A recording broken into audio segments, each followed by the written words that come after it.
अब न हटी दिल के सिलसिला।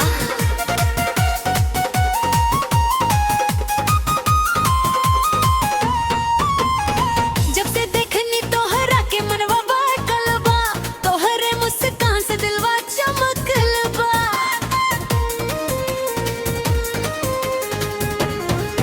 हाँ, नजरिया मिले तो धड़कन बढ़ लागे, तोहरा बिना अब कुछो ना भावे।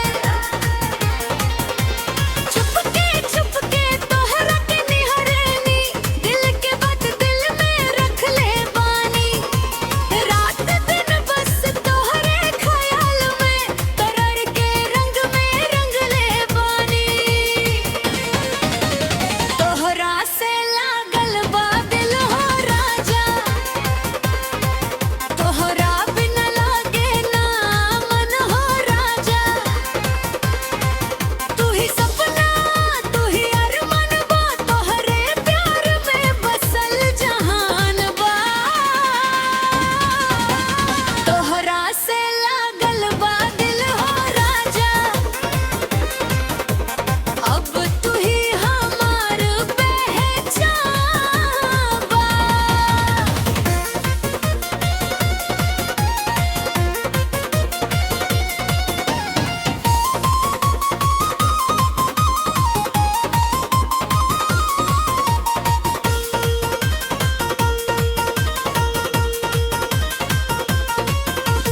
पायल के छन छन जब बाजेला, मनवा तोहरे और भागेला।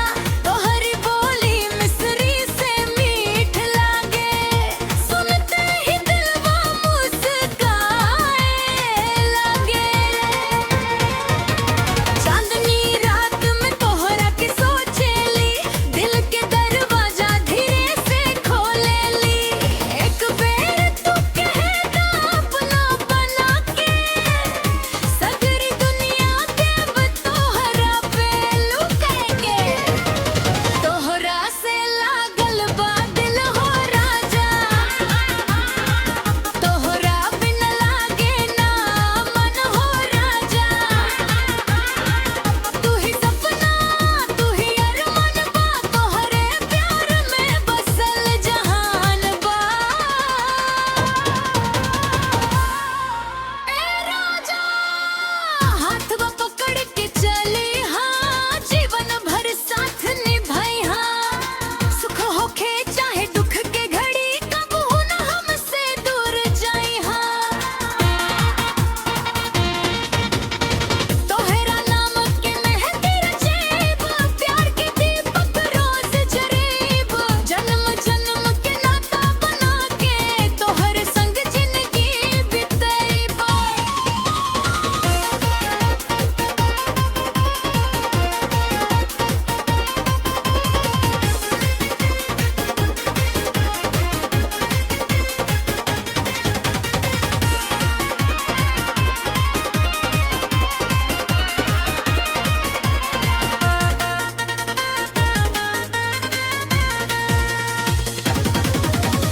तोहरा से लागल बा दिल हो राजा, तोहरा बिना लागे ना मन हो राजा। तू ही सपना तू ही अरमान बा, तोहरे प्यार में बसल जहान बा। जन्म जन्म तक साथ निभाइब, तोहरे नाम के गीत सुनैब। दिलवा के धड़कन तू ही बा, हमरा खातिर सबसे खास तू ही बा।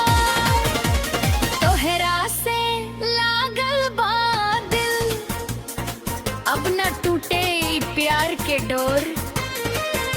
तू रह साथ हमरा हर घड़ी। ए राजा बस तू ही तू